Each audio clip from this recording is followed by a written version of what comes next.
This is The Liz Harrison Show.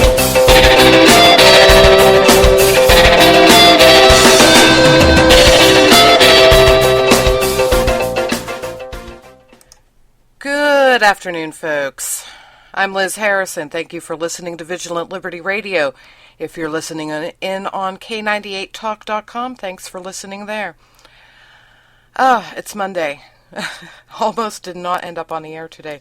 Woke up, had horrible, damp weather here. Had to go outside. Came back in and my voice, it was like, oh goodness, I don't have one.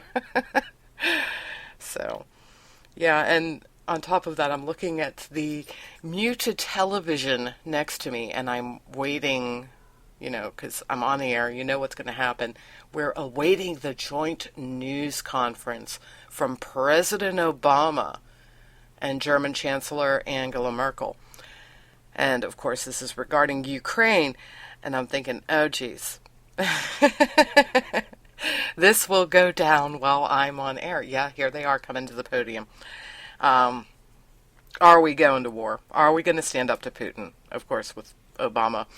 Yeah, not likely. And, of course, Merkel is not exactly up for the idea of exacerbating the situation there. Gotta love how everybody wants to roll over and play dead for Putin. But yeah, I'll be keeping half an eye to the screen for whenever Fox News decides to go and put up something other than just calling it the news conference and, do the little excerpts of what they're saying. Give me a break. I wish we had a real leader. Then again, I'm everybody else out there is with me on that one, I think. Another day, another dollar, or something. I don't know. Anyway, I went and did a Facebook post on the fly. For those of you that pay attention, that's where you find out what I'm probably going to be talking about any given day. And, yeah, I sort of flew off and put typical conservative stuff, I guess. But big one is MSNBC and, NBC. Brian Williams. I've been loving the Twitter. I love all you folks that have been coming up with new and exciting ways to make fun of him.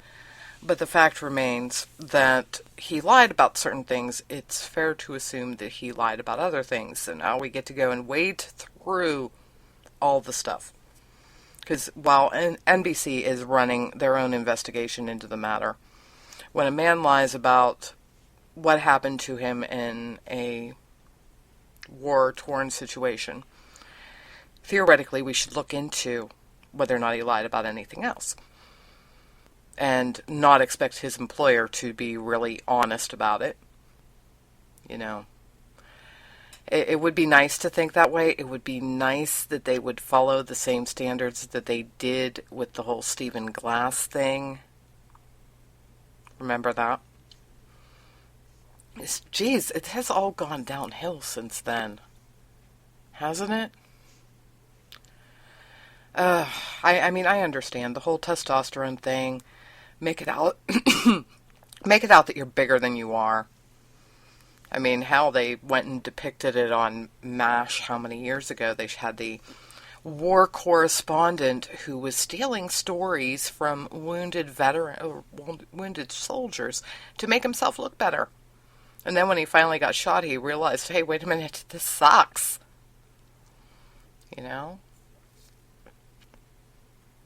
I mean, yeah, it might seem really cool to sit there and say, oh, the helicopter I was in took fire. Yeah, the reality is nowhere near how you're romanticizing it in your head.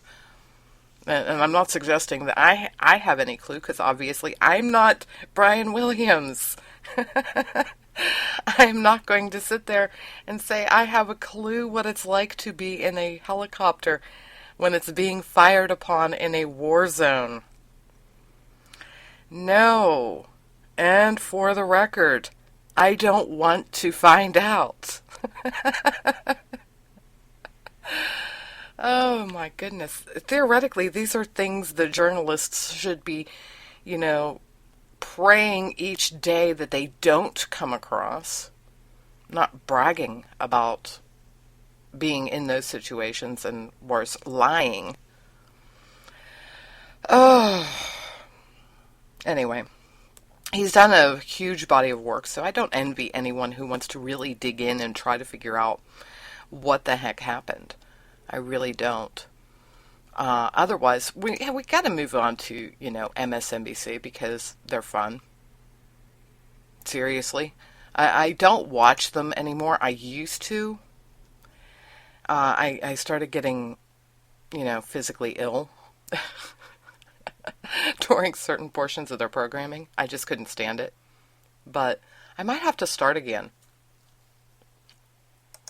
I mean, at least start watching, Melissa Harris Perry. And I know everybody out there is probably thinking, why in God's name would you want to watch Melissa Harris Perry? I'm going to take this from the standpoint of amusement value. Comedic value. That's it. I don't take her seriously. I think she's an idiot. But she just is starting to really go out her limits there. I mean, yeah, there was the whole situation where she had that panel and they were saying things and it was relatively, inappropriate, racist, what have you. I think it was her. Yeah, it was. But anyway, yeah, she did that. And then she did the whole, I'm going to wear tampons as earrings. Thank God they weren't used. Sorry for the mental image, guys. But yeah, I thought, okay, you have like zero class. Now she has moved onward and upward. And instead of her bizarre behavior just involving poor individuals that are silly enough to sit on a panel on MSNBC, friends don't let friends do that. Yeah, now she's moved onward and upward to picking on public figures. Yep. Eric Holder, to be specific. And I'm not saying that she was picking on him. Actually, she was doing quite the opposite. She was falling all over herself. She was just going all fangirl on air. Little hint. I mean, this harkens back to my days in journalism class. Back in the late 80s. If you can't manage to deal with an interview with an individual, a public figure, a star, an author, whatever, and you can't turn off the fangirl, ask someone else to do it. Yeah, don't make an ass of yourself and your publication, or in this case, your network, and fall all over yourself. See, this is something that got lost because we see this all the time. We're constantly picking on journalists that put their public figures on pedestals, which means that they don't ask them important questions. They don't ask them tough questions. And if anything, they just help those individuals create their own image. Yeah. I mean, nobody's holding anybody accountable anymore. But now we've gotten beyond that. Yeah, we know that there would be no hard questions about Fast and Furious or the Black Panthers in Philadelphia or, any number of different things that Eric Holder has done wrong. Exacerbating racial tensions in Ferguson. Yeah.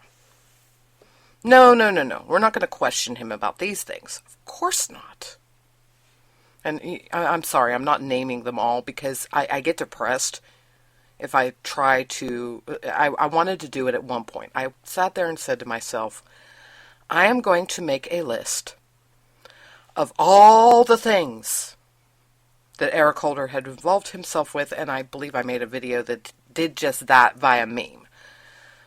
So if you're in the mood to laugh and know where to find me on YouTube, you can find it there, the Eric Holder tribute. But yeah, I was going to do it, and the video was as far as I got. And I can, when I'm feeling nostalgic, pull that up and play it. But yeah, I didn't make the list because it would be far too depressing. Especially if I went and did it on the basic notepad that you have on all Windows products, and then bothered to print it out. Yeah. You get where I'm going there, folks. Yeah, too much, too depressing. But no, of course not. She didn't ask anything like that. No, she compared Eric Holder to a duck. A duck. Eric Holder is the new duck face, apparently. But he's not a duck face, he's just a duck. And in Melissa Harris Perry's world, the perfect interview would have included conning, and I can't believe I'm going to say this, write it down, the poor man into quacking on air.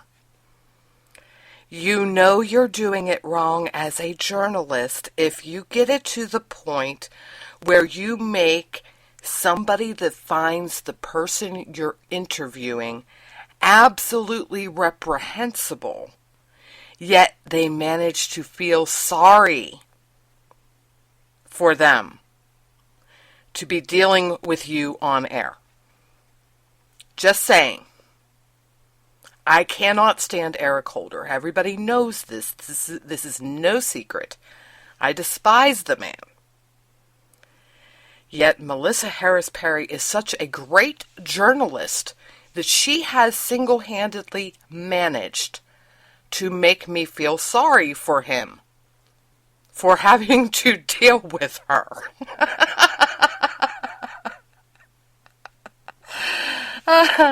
If I don't laugh, I'll cry.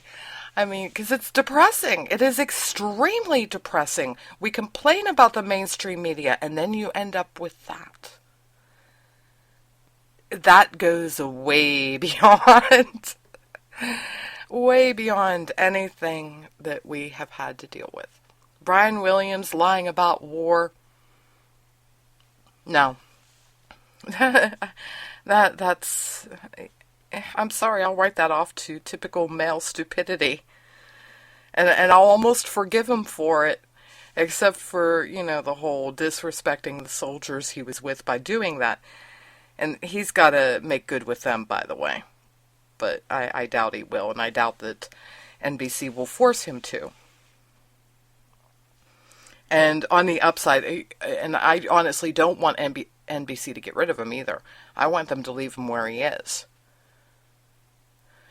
It's felt under make my job easy, because every time that they come out with any ass hattery, new term for the VLR, that we're bringing out on a regular basis, I guess. But, yeah, when they bring out all of that nonsense that is absolutely wrong, I can sit there and point my finger at him and say, well, Brian Williams is in charge. Because he is news content. Theoretically, he's in charge of it. So, that makes our jobs very easy. We already know he's a liar. So, every time the network lies, we could point at him and say, well, what the heck did you expect? But ducks. Ducks. Oh my goodness. I'm going to end up having to pull that audio at some point, of course, and do some sort of really ridiculous mixing to it. it might become a regular thing here. I think that we may need to start doing MSNBC ads. I mean, why not? Dana Lash did nightly news. Had Ben Howell playing Brian Williams. Yeah. And if you didn't catch that over on Blaze TV, the Blaze on the YouTube, you need to do that. You really do. Yeah, definitely.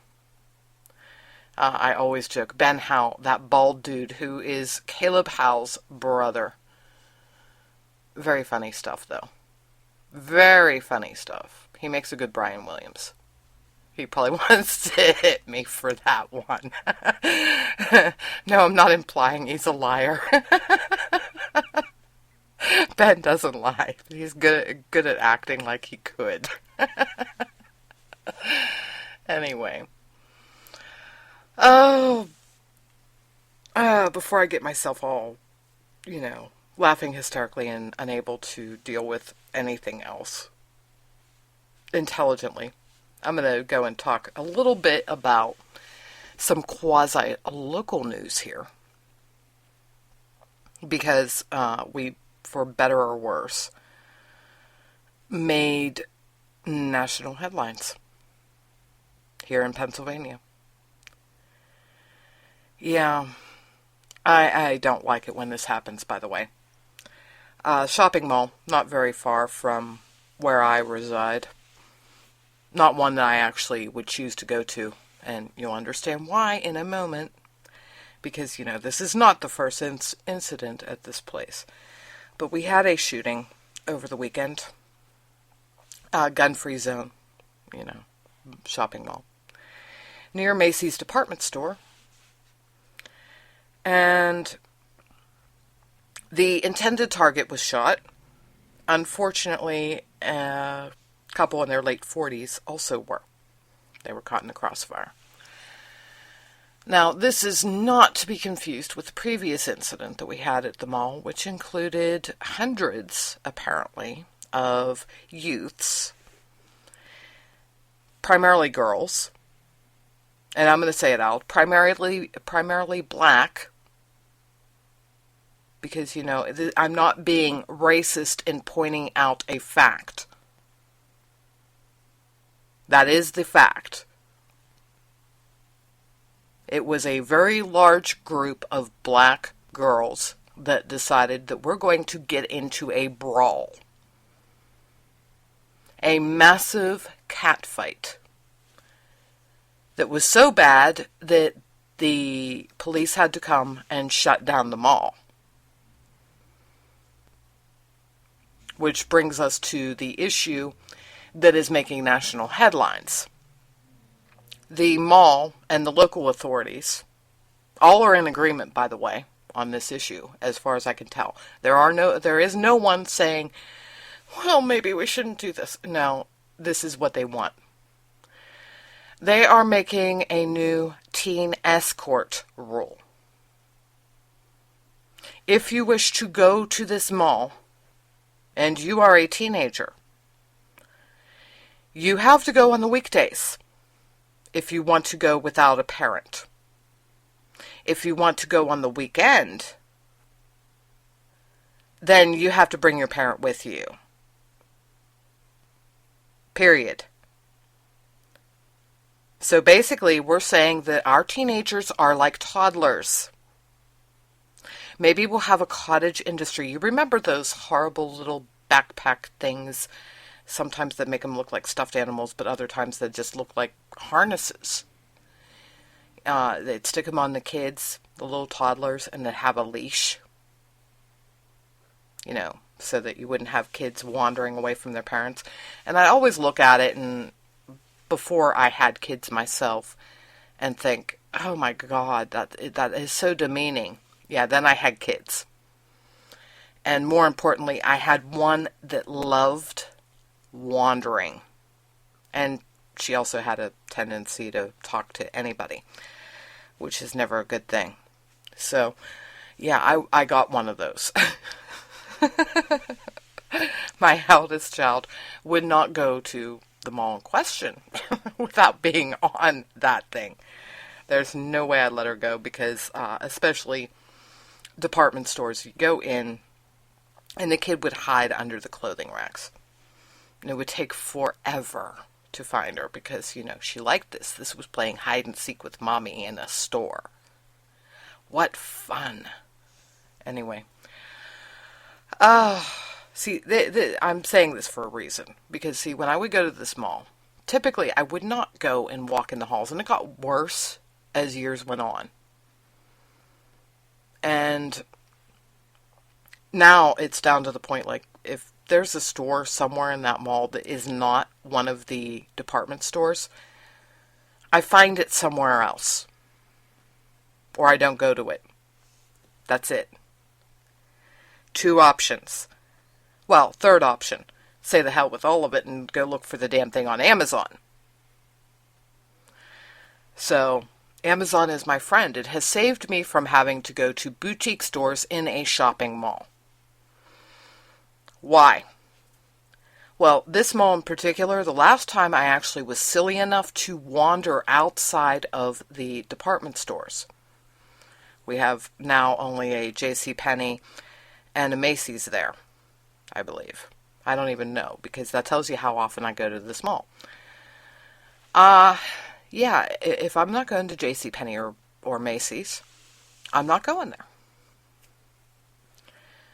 And you know what? The funny thing was, I discovered that there are no white folk that go to this mall outside of Macy's or JCPenney. They're on opposite ends of the mall. And the parking situation anywhere near those 2 department stores is absolutely insane, at least during the holiday season. And it's generally busy on a regular basis. If you get parking close to the store, you're lucky. They must be really, really not busy that day. Why is that?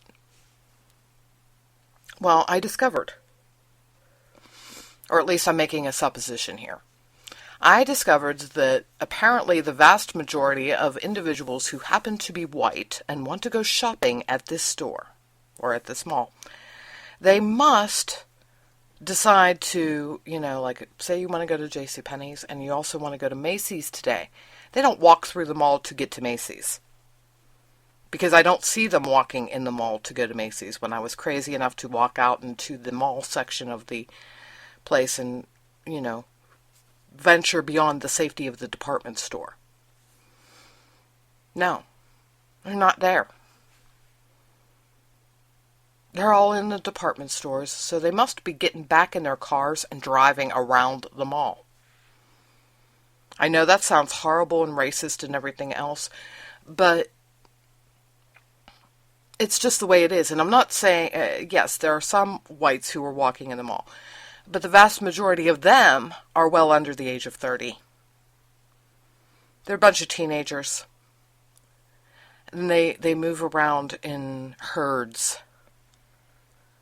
And they have zero respect or regard for anyone else walking around them, with few exceptions. You'll see little groups of them.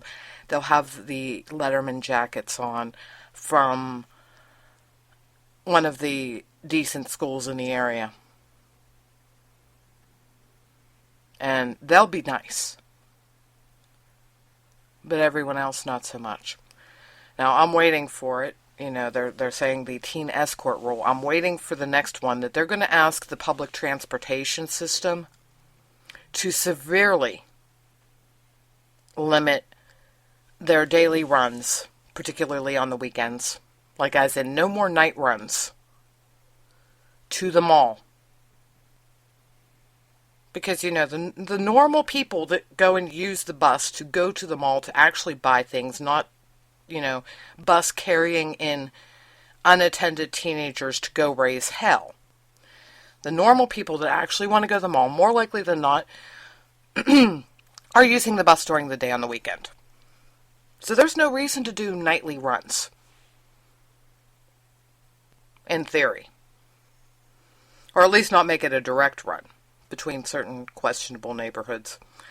I think they're going to do that. I think they might sit there and try to come up with a way to accommodate the workers that come from those areas. Because we all know, I mean, we're supposed to be politically correct and not say it, but we all know these children, these unattended teenagers, the associates of the 17-year-old that decided to take out his argument against a 20-year-old with a gun and end up harming 2 bystanders. These people are all coming from the same general zip code, so to speak. We all know it. They're coming from economically depressed neighborhoods. Yeah, but we're not allowed to say anything because we'd be racist. Maybe someone like the Reverend C.L. Bryant can say it, because he could sit there and say that it's time to stand up and stop the cycle of violence. It is time to stop involving ourselves in gangs. It is time to stop relying on government for our basic needs as our children go out on the streets and acquire illegal weapons and shoot at each other. We've heard these speeches, right? As for the shopping mall, the company that owns it, manages it, what have you, is in Chattanooga, Tennessee. They don't care. I'm not trying to be mean or anything. They're in it to make money. They don't care what happens here in Pittsburgh. If it gets down to the point where they think, you know, that's too big of a headache for us to worry about anymore because there's just too much violence there now. And it's scaring away all of the paying customers. So that mall will end up like other malls we have around here that have turned to urban blight. Closed up entirely in a lot of cases. But regardless, they're places where people with money to spend will not go because they are afraid of violence. It's a wonderful business plan, folks, really. I hope that the leaders here have the nerve and stay the course and take it farther than they already have. Say, more than just, we don't want your teenagers here without your parents with them. Yeah, because I got news for you. Some of the parents aren't much better than the teens. Because, you know, we're talking multi-generational issues here. I'm wondering, will it get to that point? Maybe. Maybe it needs to. Call it racist or whatever. But the fact remains, it's like when you have the situation where a black man walks into a convenience store and does a strong-armed robbery. And when it goes out on the radio, it is a dark-skinned male. We have to use code words. We can't say black man, in spite of the fact that it was a black person. We could say white, but, you know, that's not racist because they're white and they're privileged. Seriously? Political correctness does not trump public safety. How's that? It's a simple rule. Political correctness does not trump public safety. And yeah, shopping malls as gun-free zones don't work either. I have a sneaking suspicion the police wouldn't have had to hunt this guy down at all. They did find him right away. But I have a sneaking suspicion if that mall wasn't a gun-free zone, they might have come in and found him on the ground. Just saying. Anyway, and by the way, kudos to some of the people that I've heard about on the radio. This shooting occurred right near one of those little play areas they put up for toddlers in the mall. And I heard a story of at least one man who literally started hurting children and stuck them under him physically. Another father had been terrified looking for his child. When everything settled down, this guy finally got up. And this other guy who thought he'd lost his son, was missing somewhere, was under that other man, perfectly safe. So kudos to people like that. And I'll be right back, because we've got the news.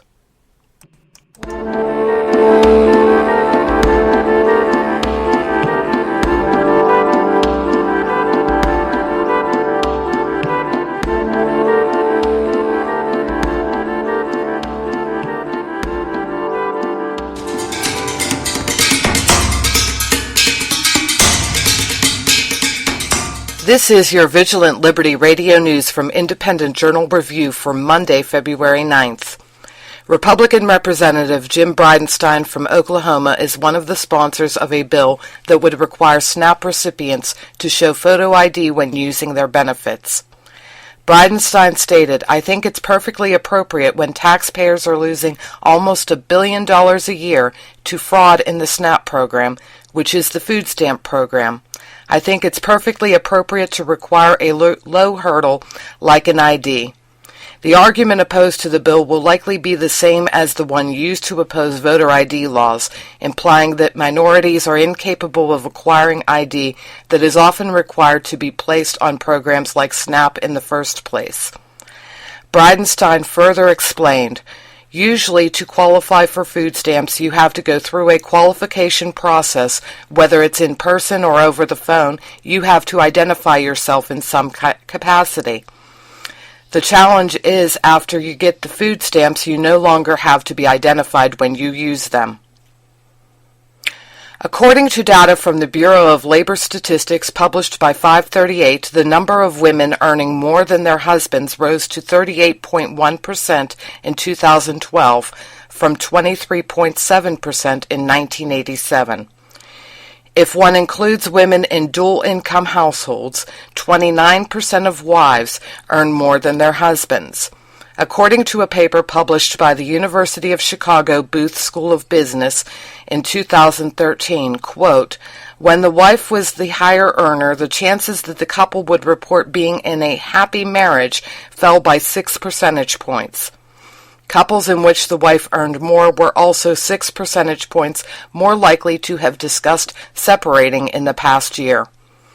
A Cornell University doctoral student found in a separate study, men who are entirely dependent on their girlfriends or wives are 5 times more likely to cheat than men who earn the same amount as their partners.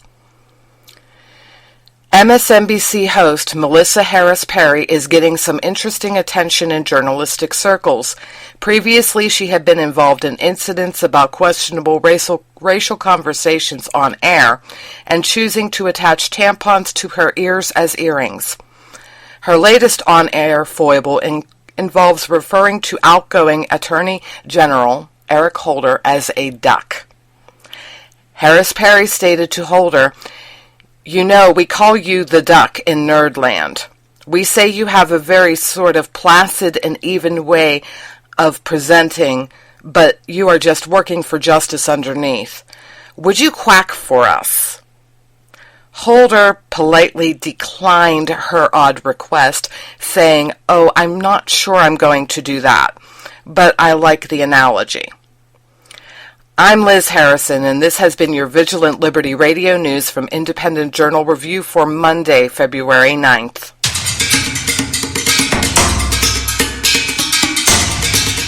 Hi, this is Jason Dibbler, co-host of Q with a View, heard every Tuesday night at 9 p.m. Eastern Time on FTR Radio. Right now, FTR needs your help in making the jump into the 21st century through some long-needed equipment upgrades.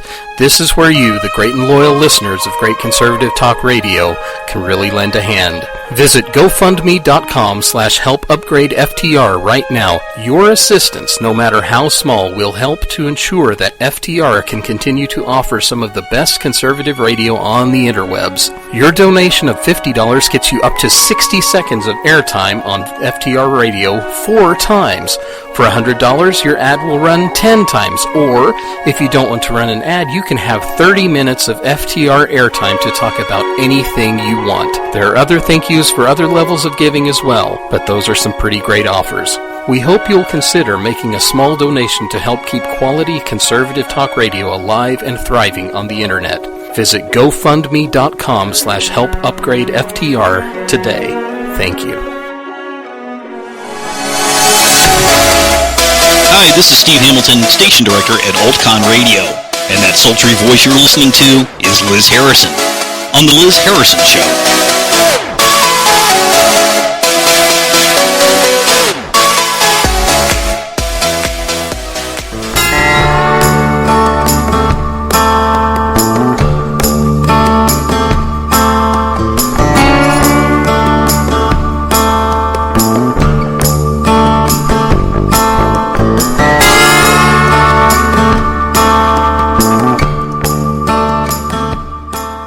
I'm back.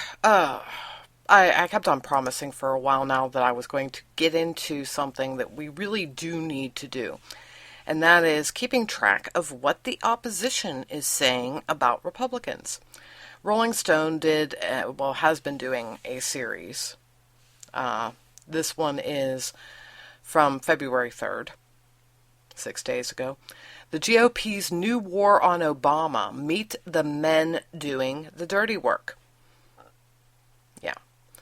Now in control of Congress, Republicans are bent on destroying Obama's legacy. Well, I'm not so sure about that. I mean, what is Obama's legacy? Legacy of decreasing employment opportunities, the necessity to keep more than one job to keep one's head above water in certain situations. Wages flatlining or dropping, because, that's what happens when you bring lots and lots of cheap labor over the border. But anyway, their first horrible man who is hell-bent on cutting corporate taxes is Paul Ryan, chairman of the House Ways and Means Committee. Yeah. There's Ways and Means, of course, is the chief tax writing committee in the House. And Ryan is all happy to have that position. His ultimate goal is comprehensive tax reform, a full rewrite of the tax code, cutting tax rates for both individuals and businesses. For now, the gulf between Republicans and Democrats on individual rates is unbridgeable, so full throttle tax reform, as Ryan calls it, is off the table. Yeah, that's a depressing thought, folks. But, this is because Democrats, I'm not going to say they have no clue, because that probably is not the case. I know they're stupid, but I'm not sure that they're that stupid. I've gone through this before. A lot of small businesses file as individuals, not as businesses. These are the job creators in this nation right now. They are the economic machine. Okay? And basically, corporate tax reform is something that gets into the larger businesses, obviously. And as for the situation, what they're trying to do is, or at least what Rolling Stone is saying that Ryan wants to do is, quote, the gist of business tax reform is to reduce the 35% tax rate by at least 10 percentage points, and then to offer multinationals the chance to bring home billions in offshore profits, paying a trivial tax rate in the single digits. Under Republican proposals, this, quote, tax holiday would effectively be made permanent. Why would you do this? Okay, we see this on a microcosm level here in the United States. These states that have the lowest or non-existent taxes affecting both individuals and businesses. Here we're talking on both ends. There are some states that have no income tax affecting individuals. This does go into the economic scoring done by a corporation trying to decide where they want to do business. If a state does not charge income tax, this is a good state to do business in as a general rule, as long as they're not going to totally screw the company if the corporate taxes are not through the roof. Why? Because if they are not taking income tax from the people, then a lot of the time the company could get away with paying a lower wage because there's a lower cost of living involved as a general rule in those areas. Make sense? Okay? And look at really liberal states like New York that are trying to get businesses to move in. They have ludicrously high tax rates. How are they trying to get business into New York? They are suspending corporate tax. Please don't insult all of us. You make it cost more to do business here. The businesses do not want to be here. Why do we want offshore money brought into the United States? Why do we want to give them tax breaks? Well, let's see. If they are able to bring the money into the States, ostensibly that means they're going to spend it here. And go figure, a Democrat, Kennedy, understood this.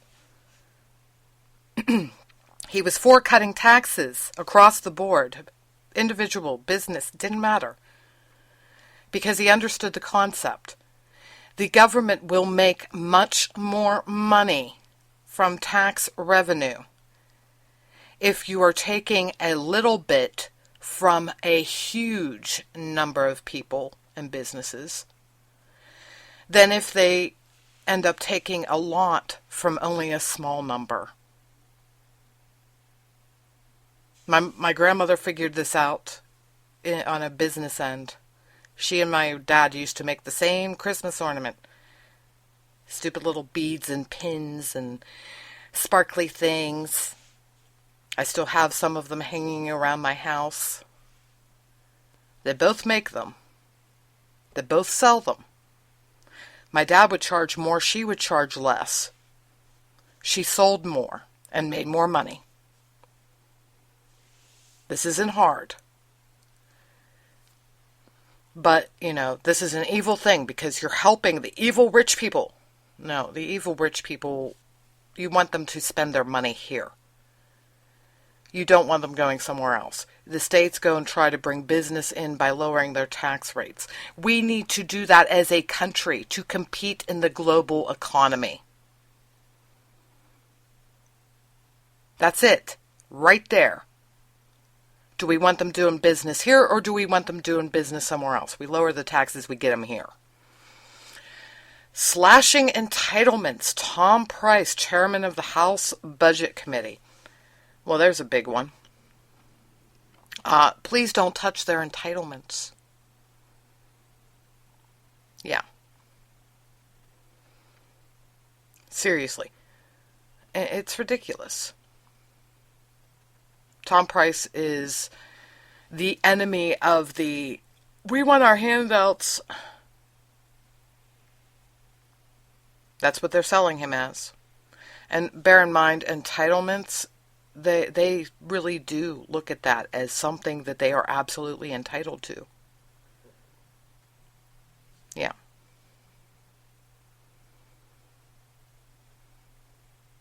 So, onward and upward. Killing Wall Street reforms. Jeb Hensarling, chairman of the House Financial Services Committee. Well, let's see. They're getting upset about the whole Glass-Steagall thing going ages ago. Yeah, that was dismantled. Now they're upset because they think that these people are all just bowing down to Wall Street. Okay, that's fine. JP Morgan and Goldman Sachs have been funding Hensarling. Do we care? No.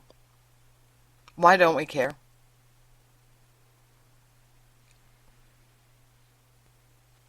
Why don't we care? Let's see. We have a whole generation called baby boomers. If Wall Street does well, they do well. And then you go back to the whole Social Security slowly bankrupting itself because, again, the baby boomers. I say this because, baby boomers, they've got money in the stock market and they've taken a huge hit over the last several years. Believe me, I know. I'm living with it. My mother. And I joke with her and I sit there and say, you should stop being upset about this. Now,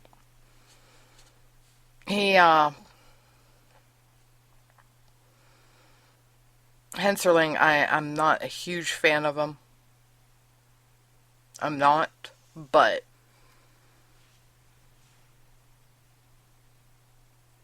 basically, like it or not, I mean, I know that they've demonized bankers, but if the bankers are not doing well, we're not doing well either. Because if they're nervous about the situation, they're not going to lend money. If they don't lend money, then we can't build business, we can't buy things. And I'm not saying that we need to go back to the willy-nilly bullshit that we had that got us the bubble. There has to be a middle ground. But treating them like the evil individuals is not middle ground either. Next one. Repealing Obamnesty. Steve King, House of Representatives. Iowa Tea Partier. He's evil. And he wants to quit having all of the undocumented immigrants, normalizing them, as King calls them, deportables. Yeah, they are. Yeah, I find it amusing. They sit there and they scream, we need a livable wage, we want $15 an hour, but we're going to bring in a bunch of immigrants that would do the work for far less, and then we're going to cry when the companies sit there and say, screw you. Not only are we not going to increase your wages, but we're going to dial it back, because minimum wage jobs that they keep on complaining about are actually really a very small part of the service industry. I challenge you, go find some of these fast food restaurants that are still paying minimum wage for anyone beyond a 90-day probationary period when they're first hired. Some of them don't even do that anymore because it runs by the market. They understand that they're not going to get workers for minimum wage. Well, they will if they're a bunch of illegals that will take anything. So yay. Yay, corporations. We get to go and lower wages that had been going up due to the market, because you're going to flood the market with a bunch of people who are willing to work for less than minimum wage, because they'd be happy to just have a job. Winning. That's a real great job, Democrats, really. Immigration should be ruled by the job market. That's all there is to it. If you come here and you can't find work, then you don't need to be here. With few exceptions, having to do with if you go back, they're going to kill you. Anyway. Andy Harris recriminalizing pot. This is filed under I really don't care. A lot of people don't care. He's Maryland's lone Republican. He got upset with the University of Maryland. Tried to defund them because the students scheduled a showing of an X-rated movie. His statement was, pornography isn't fun, it's evil. I'll agree with him on the perspective that, I'm sorry, I don't want to see taxpayer dollars going to fund an X-rated movie being shown on a college campus. Now, if there was no state money involved, then maybe he needs to go sit down. Anyway, he's not going to really get anywhere. Just saying. Because there are too many economic issues involved beyond his holy war on pot. Going back to something that I've said for a while now. Legalize it all. Tax the hell out of it. Make money instead of wasting money. Oh, fighting endless wars. John McCain, chairman of the Senate Armed Services Committee. No, not happening. It's not because of John McCain. It's because of the state of the world and the fact that we've had Obama just essentially screw up everything. Killing climate regulation. Chairman of the Senate Environment and Public Works Committee, James Inhofe. You go, guy. You want alternative energy. It needs to be able to be marketable and affordable. If you can't have that, too goddamn bad. Go back to the laboratory and figure it out. And by the way, quit yelling at me about carbon emissions, because there's still a type of algae that needs carbon to be grown. And you're not doing a damn thing about that. It would be a cheap alternative to spitting the crap out into the atmosphere. You wouldn't have to screw over the coal industry. You wouldn't have to screw over the people that rely on coal for their energy. And on top of that, you'd be making renewable fuel. So go suck that, Greenies. Seriously, go away. Screwing the Democrats. Joe Manchin from West Virginia. This is filed under, are you stupid? I'm sorry, West Virginians are a bunch of Republicans in denial. The only reason why they're still a bunch of Democrats is because they still are in the labor unions and they think the unions give a damn about them. They like their guns, they like their coal. Last time I checked, the Democrats aren't for them. So, get over it. This is where the dinos live. Democrats in name only. West Virginia. Gotta love them. Anyway. Went through that speed style, but do look at the Rolling Stone thing, and do keep an eye on the liberal media whenever they're sitting there doing hit pieces on our people, and see why. So that when they decide to go and say stupid stuff, you know where they're coming from, you know what's coming, and you can fight back against them. And I'm going to go and hit real quickly on the news item that was up. Big surprise. Men get their feelings hurt if the women in their lives make more money than them. Oh dear. I'm sorry, I shouldn't be laughing. Yes, they do studies on these things. It's filed under almost as bad as the brine shrimp on the treadmills. Filed under no-brainer. Welcome to a changing society, ladies and gentlemen, as women are slowly getting to the point where they are going past men when it comes to wages. Of course, there are going to be men that get upset about it. Of course, it's going to have issues as far as their relationships are concerned. What do we do about it? Well, for now, nothing. It is what it is.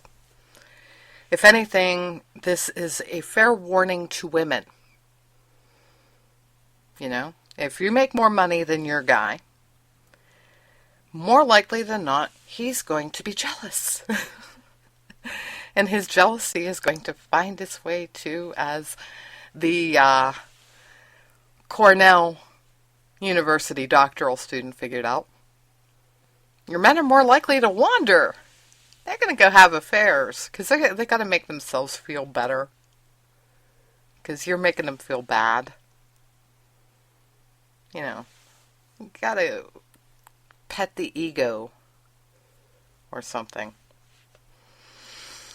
Anyway, it is a good sign that, you know, we're moving up in the world. 38.1% of women in 2012 are earning more than their husbands versus 23.7 in 1987. That's good. Of course, that includes households where the men don't work. And I'm going to have to go and look into the study myself some more and just see how many women are actually the breadwinners. How much of a percentage increase we've seen there.